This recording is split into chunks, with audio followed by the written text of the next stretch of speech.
যে নির্বাচনী প্রচারণায় কোনো পদে থেকে সেই প্রচারণায় যাওয়া যাবে না।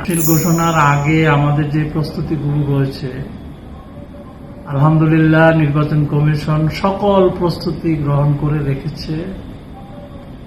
আমাদের আসন বিন্যাস, আসন অনুযায়ী আমাদের returning officer, assistant returning officer যারা থাকবেন তাদের প্রজ্ঞাপন, তারপরে আপনার বিভিন্ন বিষয়ে প্রায় 20টির মতো পরিপত্র জারি হবে।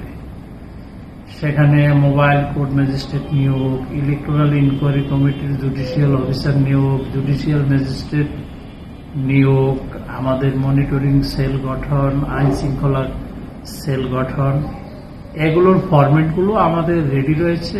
শিডিউল ডিক্লারের পরপর আমরা ক্রোনোলজিক্যালি সেই পরিপত্রগুলো জারি করব এবং প্রত্যেকটা জিনিসই আপনারা আমাদের ওয়েবসাইট, ইউটিউব চ্যানেলে জানতে পারবেন। আর আরেকটি বিষয় যেটি আপনি প্রশ্ন করেছেন, কোনো পদে থেকে, সরকারের কোনো পদে থেকে নির্বাচন করতে পারবে কি না, আমি বলবো পারবে না। কারণ হলো যে নির্বাচনী প্রচারণায় কোনো পদে থেকে সেই প্রচারণায় যাওয়া যাবে না।